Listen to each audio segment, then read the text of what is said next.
en la recta final de este primer día, y la última sesión tiene un enfoque sobre infraestructura y servicios en TIC. Y vamos a tener también una serie de presentaciones. Por razones de tiempo, pediría a cada uno de los expositores de limitarse a 8 minutos en 10, de tal forma que tengamos un espacio para preguntas y discusión al final. También quisiera enfatizar el tema de no quedarnos únicamente en los números, porque los números pueden ser bien engañosos, en el sentido que desde la CEPAL miramos que la brecha digital pareciera cerrarse muy rápidamente. Entonces, y hay países como Chile, por ejemplo, donde tenemos un acceso a la banda ancha que ya es muy pequeña. Entonces, ya hoy en día un 85 o 90% de la población supuestamente tiene acceso a la banda ancha. Pero el acceso a la banda ancha no quiere decir que hay un uso efectivo de Internet por parte de la población, y porque datos muestran que justamente la inalfabetización de personas y otras razones, el costo de la banda ancha y otros factores explican que muchas veces entre el uso potencial y el uso efectivo puede haber una brecha enorme. Entonces, cuando hablamos de infraestructura y servicios, y también pediría a Bernardo en su introducción y también a ustedes de ir más allá de los puros números y abordar el tema de infraestructura y servicios. Y tal vez la diferencia está justamente en, podemos tener la infraestructura física, pero no necesariamente un uso efectivo. Entonces yo creo que eso podría ser el enfoque de las distintas presentaciones y las preguntas después también. Adelante, Bernardo, 10 minutos. Bueno, vamos a hacer rápido porque se nos va a hacer muy tarde y se van a empezar a ir. Y no queremos que pase eso. Así que, como decía, la segunda temática es infraestructura y servicios de TIC. Bueno, les voy a mostrar algunos números simplemente para motivar la discusión.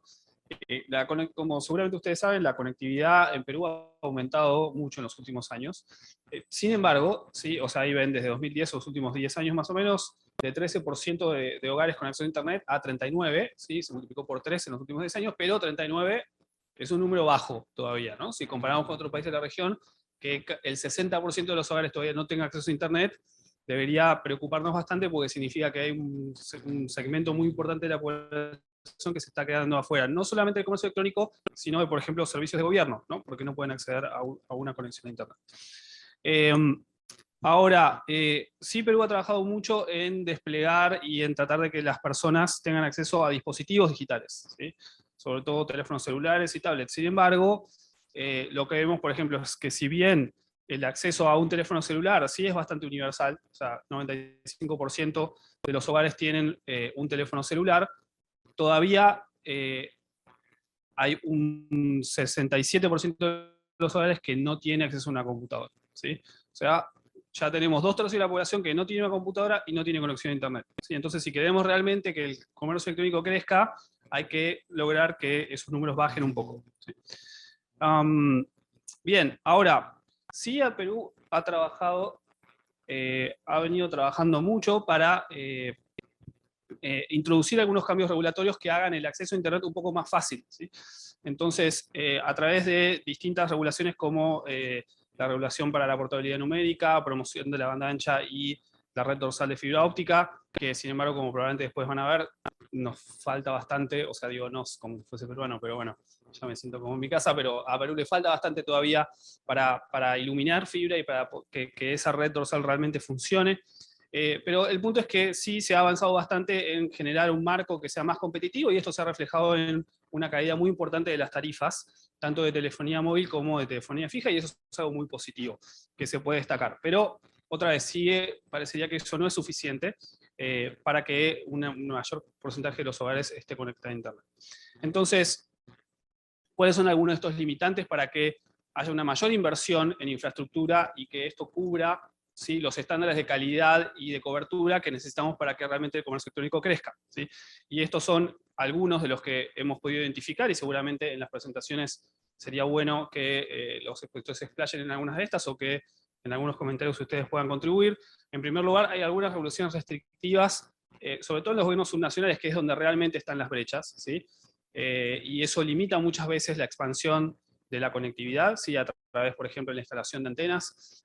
Hay todavía, bueno, sabemos que Perú es un país muy diverso y hay requisitos ambientales y arqueológicos que a veces son demasiado estrictos, entonces quizás hay que ver cómo se alcanza un balance entre preservación, tanto de cuestiones culturales como de cuestiones ambientales, pero también lograr integrar a un mayor porcentaje de la población a servicios digitales. Hay cierta falta, o se percibe cierta falta de planificación y transparencia en las subastas de espectro, ¿sí? Todavía, digamos, queda mucho por ver sobre cómo va a ser el despliegue de la red de 5G, y entonces para ese punto es muy importante entender cómo van a funcionar esas subastas.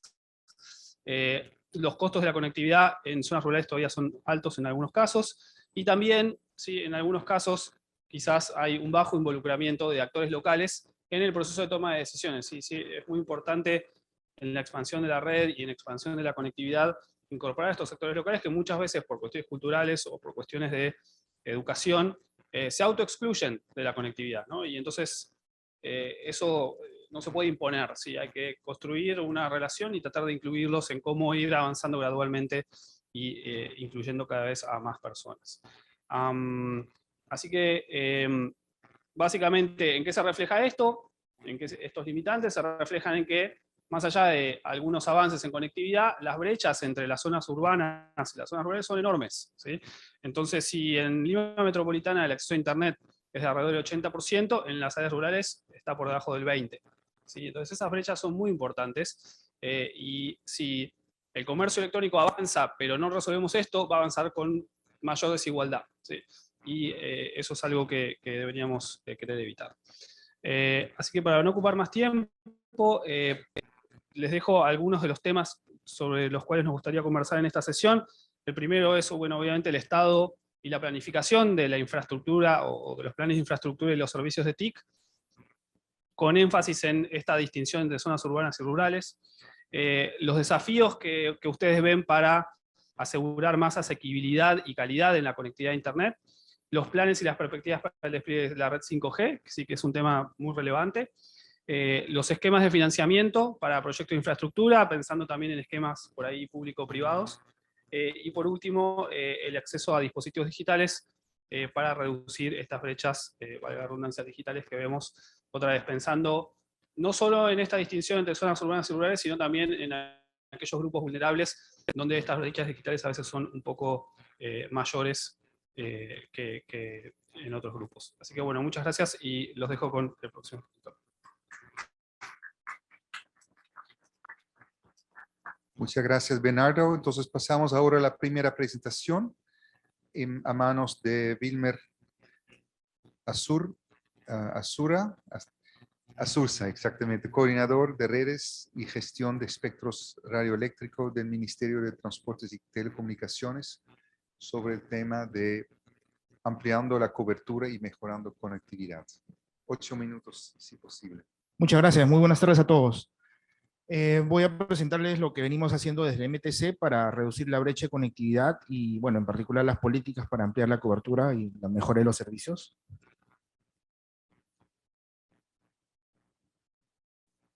Bueno, vamos a iniciar con los desafíos.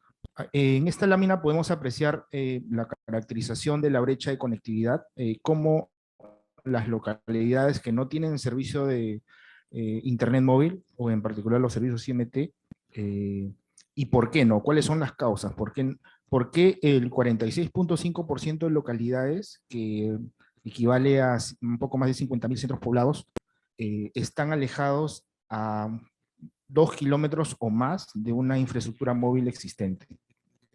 Como se puede apreciar en el mapa de la derecha, las localidades que son los puntitos rojos se encuentran por debajo de los 2 kilómetros, mientras que las que están pintadas, por ejemplo, de color fucsia, son localidades que están alejadas de una infraestructura móvil existente a más de 10 kilómetros. Y como se puede apreciar en la parte centro-sur del país, son los puntos con más localidades alejadas de una infraestructura existente, que representan los mayores desafíos de conectividad, ¿no?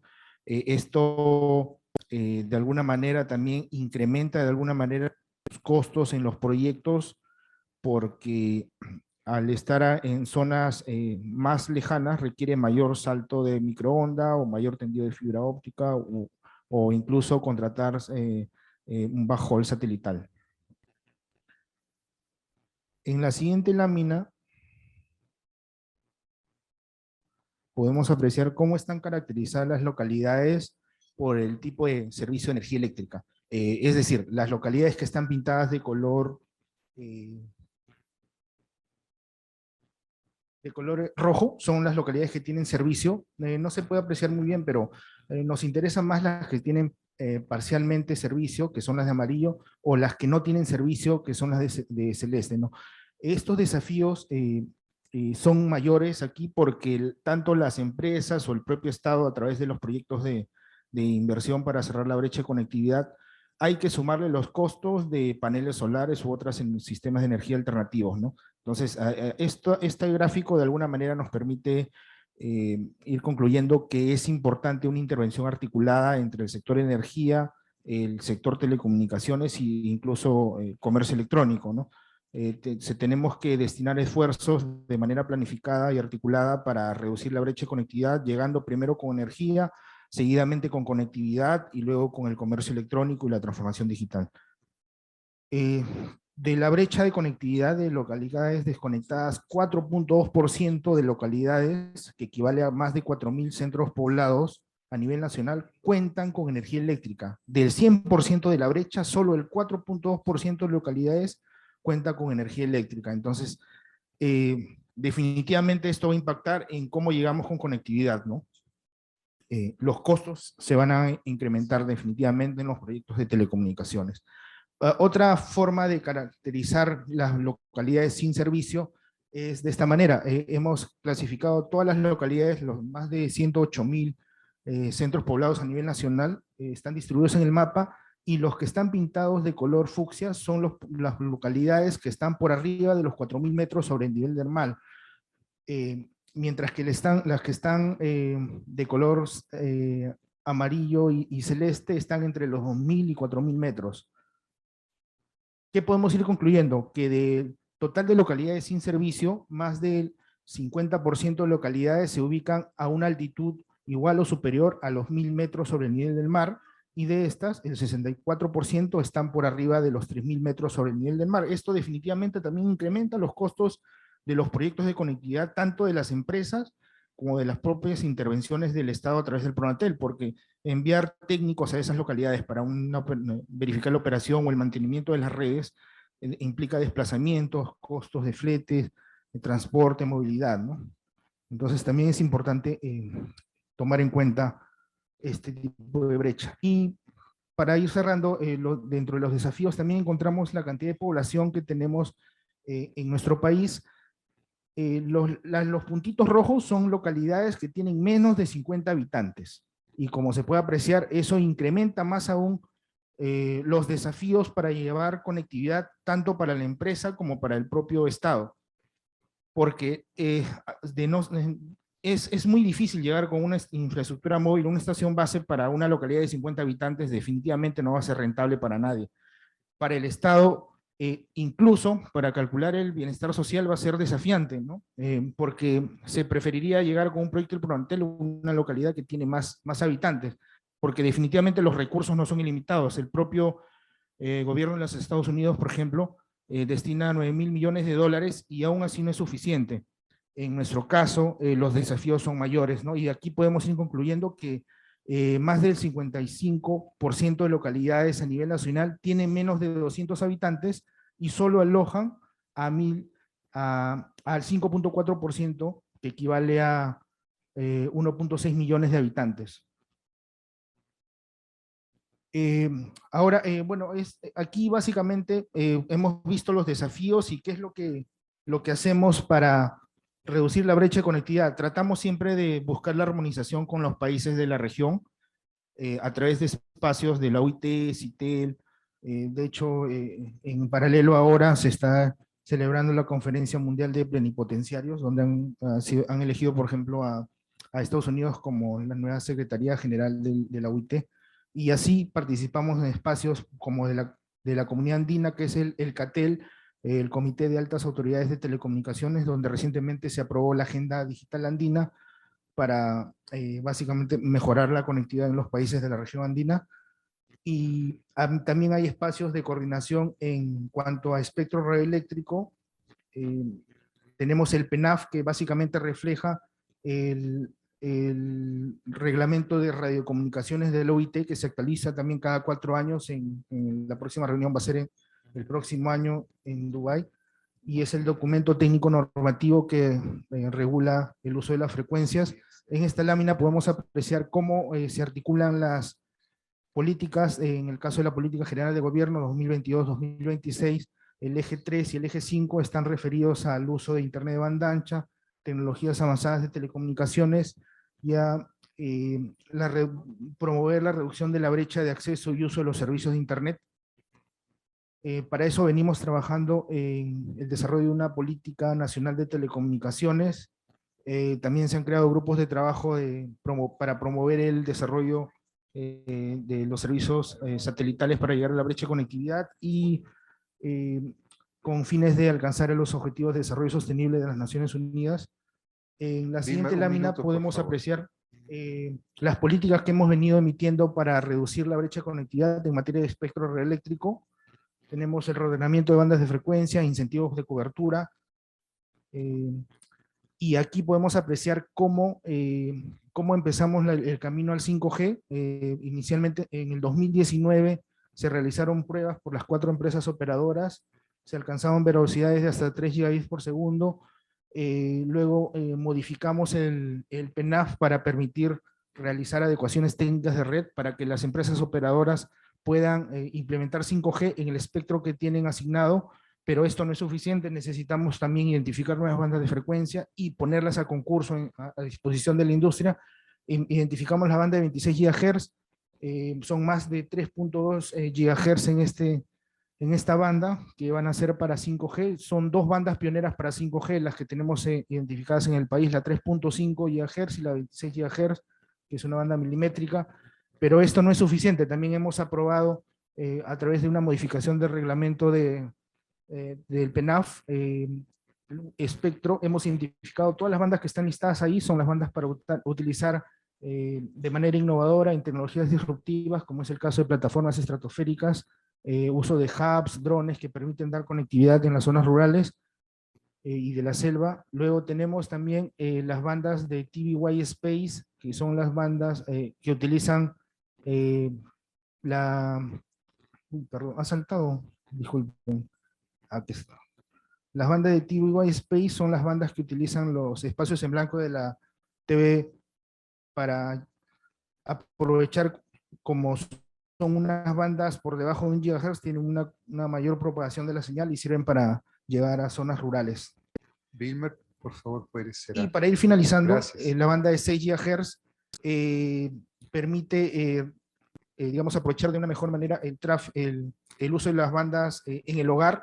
De hecho, todos estamos conectados seguramente ahora a Wi-Fi, porque la señal móvil a veces es débil indoor, nos ayuda para descargar el tráfico. Y finalmente tenemos las políticas de incentivos, canon por cobertura, reordenamiento de bandas de frecuencia, operadores de infraestructura móvil rural, incentivos para mejora tecnológica de 4G, de 2G a 4G y nuevas estaciones base de 4G. Y los proveedores de infraestructura pasiva, tenemos intervenciones estatales a través de la Red Dorsal Nacional de Fibra Óptica y los proyectos regionales de banda ancha.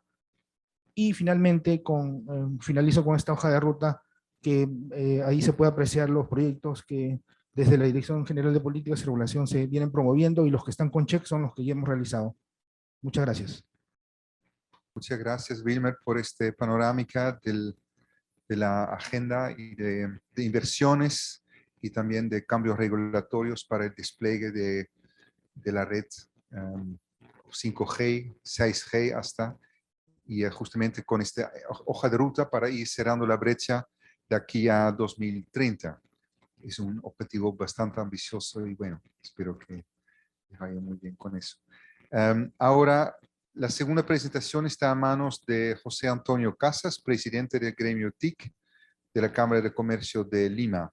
Y él va a presentar sobre infraestructura en las TICs como impulso al desarrollo del comercio electrónico. Buenas tardes, yo no tengo presentación.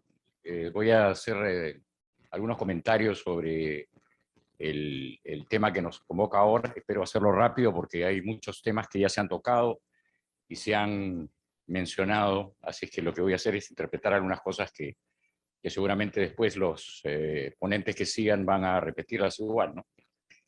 El servicio de conectividad digital o de telecomunicaciones son elementos del ecosistema digital considerados además habilitadores, uno de los habilitadores más importantes de la economía digital, donde justamente se inscribe el comercio digital o el comercio electrónico. Se estima que unos 25 millones de peruanos usan Internet. Esto es aproximadamente el 75% de la población y eso es una buena noticia nacida de una mala, la pandemia. Si nos comparamos con finales del 2019, es decir, antes de la pandemia, veremos que hay un salto importante de casi 20%. También estimamos que casi el 100% de las empresas privadas formales usan Internet, si no el 100%, ¿no? Pero formales. Hay que hacer este acápite porque todos sabemos que las empresas formales son una inmensa minoría. Eso es otro crecimiento importante producto también de la pandemia. Sobre los informales no tenemos estimados, pero es lógico suponer que también haya crecido el número de estas empresas que usan Internet. El lado no tan positivo es que los demás países de la región, que son aquellos con los que tiene sentido compararnos, han crecido en tasas similares, por lo que seguimos algo debajo del promedio regional. Aquí hay trabajo que hacer. En cuanto a conexiones de Internet móvil, estamos en una situación mejor que lo antes mencionado, lo que nos coloca ligeramente por encima del promedio regional, con cerca del 85% de penetración. En cambio, en Internet fijo seguimos bastante bajos, tanto en términos absolutos como por comparación con la región, ya que solo superamos ligeramente el 30% de penetración. Esto nos pone en los últimos lugares entre los países sudamericanos, delante solamente de Bolivia y Paraguay, y probablemente ya estemos debajo de Venezuela también. O encima de Venezuela, pero depende del caso. Un punto positivo es que más del 90% de las conexiones fijas se encuentran ya a velocidades altas. Nos han dicho que esto no debemos tomarlo con pinzas, y es verdad. Otra cosa que se observa es una caída muy acentuada en los precios de las tarifas de Internet. Desde 6 o 7 años hacia atrás la caída es sostenida y ha aumentado con eso la asequibilidad de estos servicios. Por tanto, y aunque a muchos les cueste creerlo, estamos entre los 2 países con precios más bajos de la región, solo por encima de Chile y Brasil en Internet móvil y fijo respectivamente. Ante estas buenas noticias tenemos la cara opuesta cuando vemos que en el Perú más de la mitad de los centros poblados no cuentan con acceso a Internet. O sea, casi 3,5 millones de peruanos no tienen Internet, están desconectados. Es una constatación más de la siempre mencionada dicotomía entre lo urbano y lo rural, que ya se ha mencionado. Es como si fueran 2 países distintos, donde en algunos entornos urbanos gozamos de servicios propios de un país desarrollado, mientras que en otros hay otros entornos rurales que tienen índices de desarrollo similares a economías muy pobres o incipientes. Esto nos pone grandes retos, es decir, en estas áreas hay muchísimo que hacer. Pasando de la infraestructura al uso de la infraestructura, en este tema vemos que si bien hemos mejorado, como lo decíamos antes, sobre todo por la pandemia, tanto por la mayor conectividad y también en cuanto al uso del Internet, la mayor de la ocupación en esto se da en búsqueda de información y en medios de comunicación a través de Internet, entre ellos aplicativos de mensajería instantánea, por ejemplo, ¿no? Los usos relacionados, como algo que también ya se ha dicho, con la productividad y trámites, que son aquellos relacionados a servicios de economía digital o gobierno digital, son aún muy bajos. Hemos crecido mucho respecto a etapas prepandemia, pero como partimos de un punto muy bajo, también aún tenemos mucho techo y mucho trabajo por hacer. Otro tema interesante que es necesario visibilizar y que seguramente se ha visto y se verá con mayor amplitud es que no se han hecho mucho por cerrar la brecha en algunos grupos que podrían llamarse digitalmente vulnerables. Creo que se comentó hace poquito ese punto en particular. Me refiero a aquellos que carecen de competencias y capacidades digitales por edad, nivel educativo, oferta, ingresos, idioma materno, etc. Como respuesta a esos retos podemos hacer algunas reflexiones.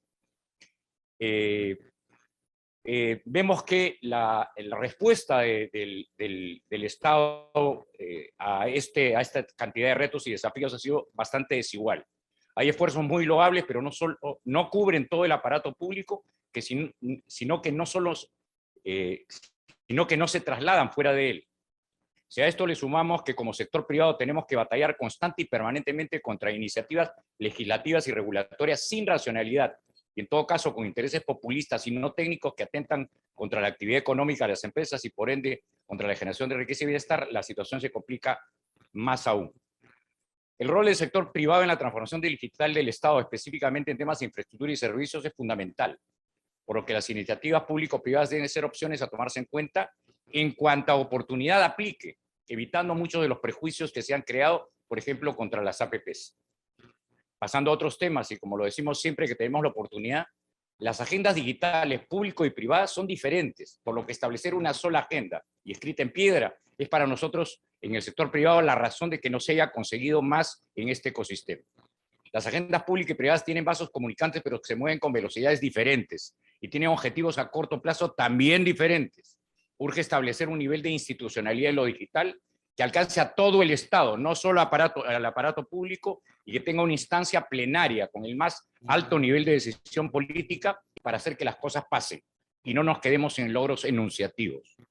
Otro punto a compartir es que ya se viene dando lenta pero gradualmente algún nivel de armonización de políticas públicas entre los países de la Alianza del Pacífico, donde tenemos el honor de participar para temas de conectividad digital.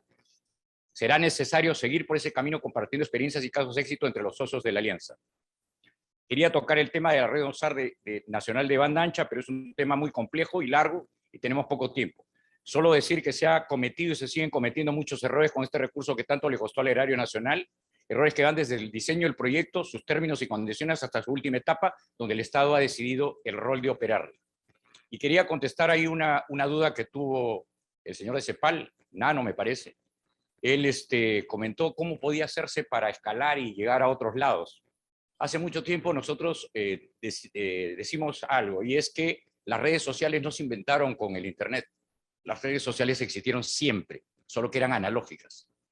Lo que tenemos que hacer es unir las redes sociales analógicas con las digitales para empezar a hacer que la cosa se multiplique y escale. Nada más, gracias.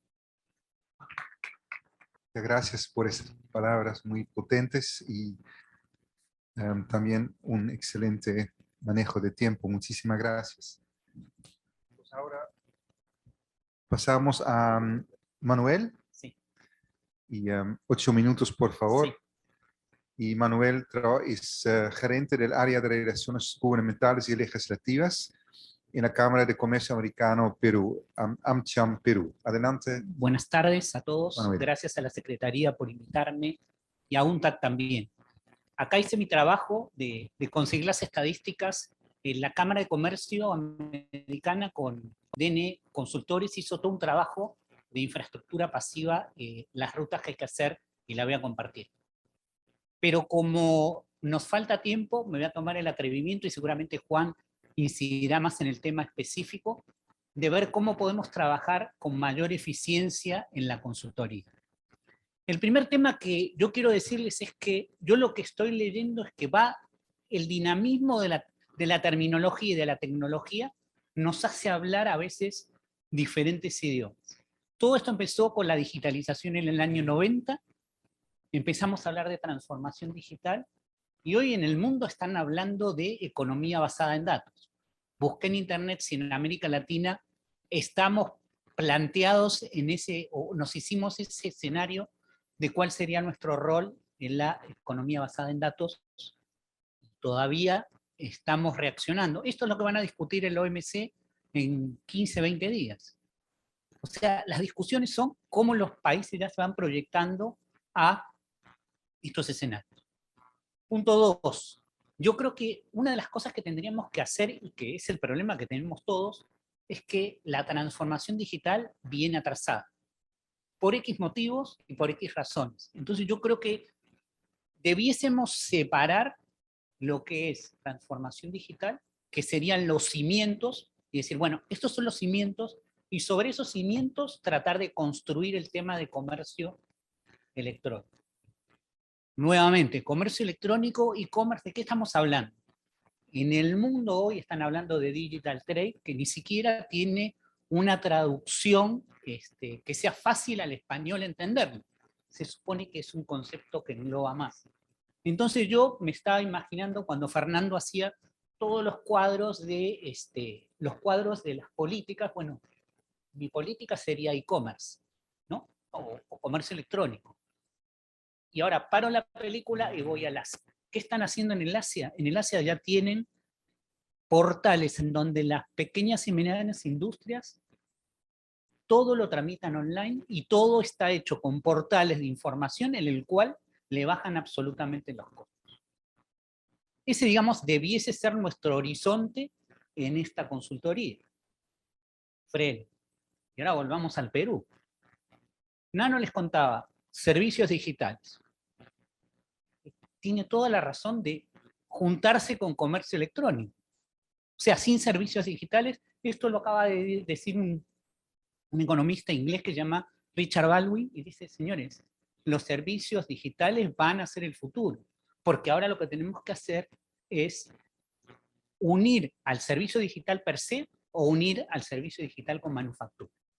Entonces yo creo que colgado de ese módulo que dice comercio electrónico, no, yo estoy pensando, yo tengo, digamos, la tendencia a política comercial. Entonces ahí debiésemos tener una especie de submundo, porque ustedes no van a entender todo. Ustedes son, digamos, el cimiento donde se va a hacer todo. En donde nosotros tendríamos que estar trabajando en dos grandes rubros. El rubro, digamos, de política pública más macro, que es decir, cómo empezamos a promover los servicios digitales. Y otro, digamos, más micro, que es cómo le damos competitividad a esas empresas. Y después, claro, el problema es que queremos construir el primer piso cuando no tenemos, o sea, el segundo piso, cuando el primer piso no lo tenemos completo. Entonces creo que eso sería un tema de donde tendríamos que dividir lo fundamental y después tratar de ir a lo particular. Y lo particular, básicamente, leí hace 10 días, salió un reporte de Digital Trade de la OECD de Brasil. ¿Qué les recomiendan a Brasil? Por si acaso, Brasil es el número 1 de comercio electrónico de todo el continente y por lejos. Bueno, le dicen, señores, ustedes son exportadores de productos primarios y no le ponen tecnología. Segundo, no tienen exportaciones suficientes de servicios digitales. Y tercero, bueno, sus encadenamientos a las cadenas productivas de valor son flojos. Entonces nosotros tendríamos que trabajar sobre ese punto para ver. Entonces yo creo que hay un rubro que es más macroeconómico, que es esto de política comercial, digamos, 4.0, y hay uno microeconómico que tenemos que ir a ver y a buscar. Obviamente ustedes van a cruzar y van a decir, hay que cruzar género, hay que cruzar desigualdades, pero bueno, mi trabajo es mirarlo de ahí. El gran desafío de todos es que es multifacético y todos tenemos que tratar de hablar el mismo idioma. Ya los dejo tranquilos para que venga Juan y les explique de infraestructura. Muchas gracias, Manuel. Y entonces introdujo el último expositor del día de hoy, que es Juan Pacheco. Juan es gerente general de la Asociación para el Fomento de la Infraestructura Nacional, el AFIN. AFIN. Muchas gracias. Gracias 8 minutos. Gracias por la invitación. Y muy buenas tardes con todos. Quiero reiterar el agradecimiento por la invitación. Me complace conversar en nuestro país de estos temas. A pesar del nombre del gremio al que represento, no les vengo a hablar de infraestructura. Vengo a hablarles del servicio, ¿no? Y por supuesto saludando y estando de acuerdo con los que me han precedido, con todos los puntos que han señalado. Nosotros, en nuestro país, en la pandemia, nos ha demostrado que la digitalización es un elemento de supervivencia. Y en ese sentido, la falta de digitalización, lo que nos está haciendo es incrementar la desigualdad, ¿no? Y no hablo de pobreza monetaria, sino le hablo de desigualdad de acceso a servicios. Y por lo tanto, la urgencia de cerrar la brecha de conectividad a mi entender y a nuestro entender en Afin, es una prioridad de urgencia nacional. En ese sentido, con todo lo expuesto, lo que nos falta es darle un carácter de sentido de urgencia a esta tarea. ¿Por qué? Porque el comercio electrónico, como otras actividades, son elementos que van a permitir a nuestra población enfrentar los efectos de esta pandemia que todavía no lo estamos viendo. Esto no tiene que ver absolutamente nada que ver con mascarillas, no uso de mascarillas, eso son anécdotas. Aquí hay que darle herramientas a nuestra población para que enfrente los nuevos retos, porque la pandemia nos ha enseñado que tenemos una necesidad de enfrentar estas tareas de forma urgente en el país. Y en ese sentido, nosotros, pasando al sector de telecomunicaciones, hemos tenido una liberalización en el año 1994, una apertura a la competencia en 1998, y diversas acciones de la fecha, desde hace más de casi 20 años, pero necesitamos un nuevo norte, un nuevo lineamiento hacia dónde llegar. Y la única forma, porque nadie tiene la receta exclusiva, será la colaboración pública-privada para cerrar la brecha. No el Estado operando, no con más proyectos donde se experimente, como la red dorsal, para ver si nos sale bien. Porque, digamos, subsidiamos la oferta, pero nos olvidamos de la demanda. Y el comercio electrónico es un factor fundamental para el tema de la demanda. En ese sentido, estamos atrasados 2 años, 3 años con el tema de licitación 4G, AWS, 3 años con 5G, que seguimos pensando, no tenemos un plan para el tema de 5G, ahí estamos atrasados. Reitero, no debemos seguir perdiendo el tiempo ni operando la red dorsal, ni queriéndola expandir con más experimentos. La red dorsal no va a solucionar nada de la necesidad de banda ancha que tiene el país porque tiene un modelo mal pensado y hay que repensarlo, pero de eso no depende el crecimiento de la banda ancha. En el Perú hay más de 20.000 millones de dólares invertidos por operadores privados que están presentes en el país de todo el mundo. Lo que están esperando es que desde el otro lado, no, digamos, se marque la cancha para ver cómo hacer, eliminar sobrecostos regulatorios que no ayudan a nadie, ni siquiera al consumidor y al no consumidor, para ir a estas zonas más alejadas. Perú tiene dificultades geográficas muy complicadas, tiene dispersión demográfica, ¿no? Si vamos a esperar resolver el problema eléctrico, estamos complicados, tenemos que avanzar a la par. La red dorsal son 13.500 kilómetros, 22.000 más con las redes regionales. Los privados están en 70.000 kilómetros, incluyendo transporte y acceso. La idea es cómo desplegamos más fibra, cómo simplificamos la regulación, por ejemplo, para eliminar permisología, para destrabar inversiones, para avanzar mucho más rápido.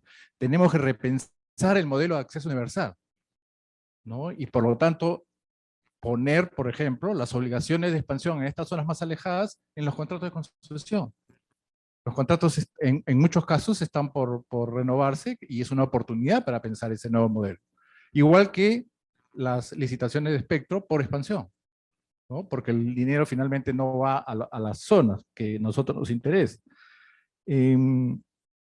También parece importante señalar que tenemos que parar estas iniciativas legislativas populistas que van en contra del ecosistema, ¿no? Que están afectando el desarrollo del sector, ¿no? Y reitero, en el Perú existe total posibilidad de trabajar, pero tenemos que conocer también que, por ejemplo, en el sector privado, los principales operadores, y esto es información pública, el EBITDA no supera hace un buen tiempo el 25%.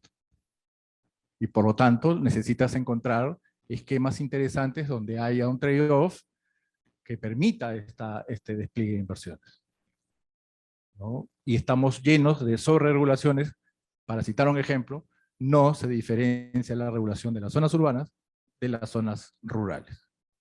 Si queremos desarrollar comercio electrónico, tenemos que llevar a la gente alfabetización digital, acceso, ¿no? Ese es un tema de sobrevivencia, es un tema es un derecho humano, ¿no? Y de igualdad, de equidad, ¿no? Y por lo tanto, el sentido de urgencia, que es lo que nosotros reclamamos, reclama acciones ahorita. No más normas, no más leyes. Las leyes en el Perú no hacen la realidad, ¿no? Nuestra realidad es muy compleja y lo que se crea en Lima, en Puerto Maldonado, o en Iquitos, o en Amazonas, que son las zonas más alejadas, por citar algunas, ni siquiera lo entienden. Teníamos que brindar estos accesos a servicios públicos, ¿no? Y ese sentido de urgencia es el que reclamamos, ¿no? ¿Para qué? Para que todos los peruanos, no importa si estamos en Lima o estamos en las zonas más alejadas de la Amazonía, podamos acceder a servicios. Queremos hacer comercio, lo que queramos. Queremos acceder a salud, queramos acceder a educación, a lo que necesites, o te puedas conectar con el mundo entero. Esa es la oportunidad que tenemos. Y la necesidad como país, ¿no? Por eso es que, y por si acaso también he trabajado en el MTC y entiendo el tema de los proyectos de acceso, pero creo que lo principal no va por ser un Estado empresario. Ahí nos estamos equivocando como país. Lo principal es dotar a la gente de acceso al servicio y encontrar estos nuevos esquemas que nos permitan que nuestra población, 3 millones, casi entre 3 y 4 millones, porque la cifra no es muy exacta, que no accede actualmente a Internet. Y los que acceden, porque el uso de Internet en el Perú no es productivo, sino recreativo, puedan utilizarlo correctamente o de una mejor manera, para decirlo mejor, ¿no? Entonces, es un gran trabajo, es una gran tarea. No va a poder solo el sector privado, tampoco lo va a poder hacer solo el sector público. Por eso el ecosistema tiene que funcionar.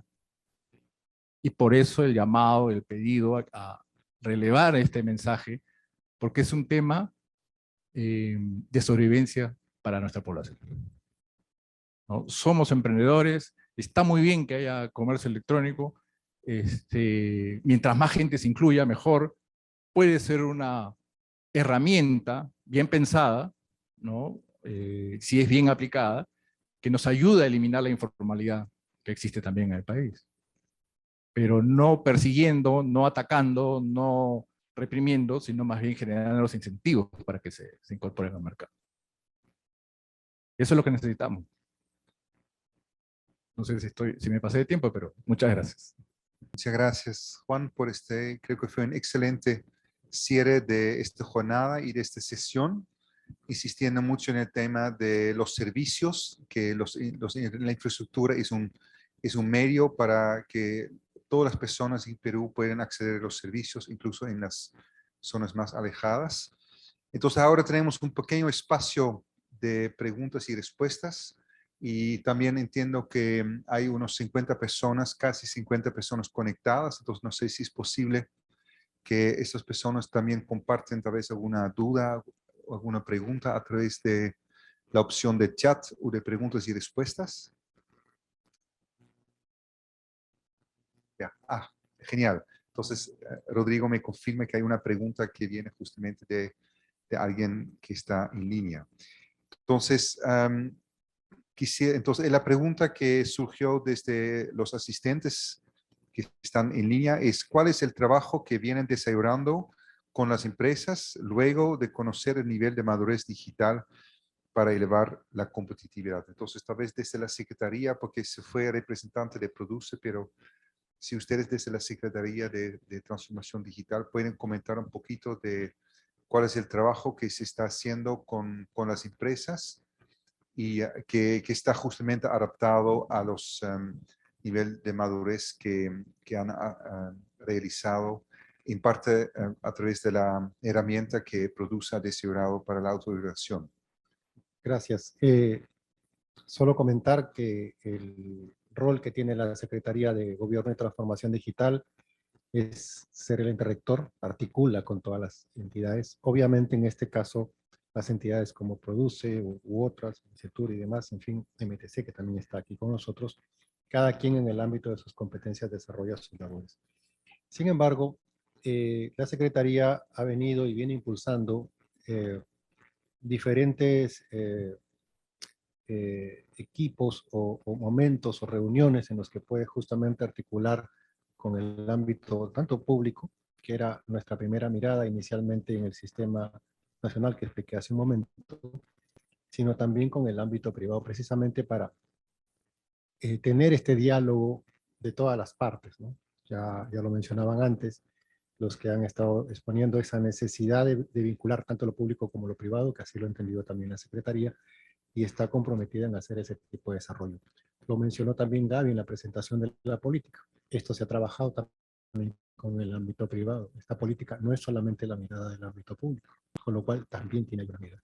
Así que hay un esfuerzo, ese es el mensaje que quiero dejar, hay un esfuerzo de la Secretaría de Gobierno y Transformación Digital, que es la mirada también de la Presidencia del Consejo de Ministros para poder articular el esfuerzo también en el ámbito privado y con todos los sectores.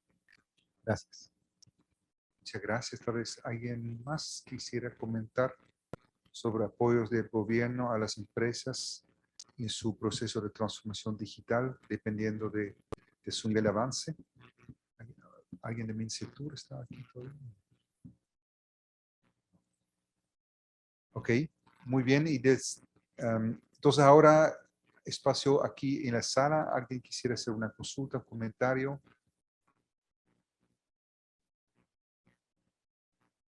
Parece que fue una jornada bien intensa y que, bueno, si no hay ningún otro comentario o pregunta, quisiera agradecerles mucho por su paciencia, por su arduo trabajo en el día de hoy y esperamos verlos mañana, yo creo que a las 9 de la mañana, ¿cierto?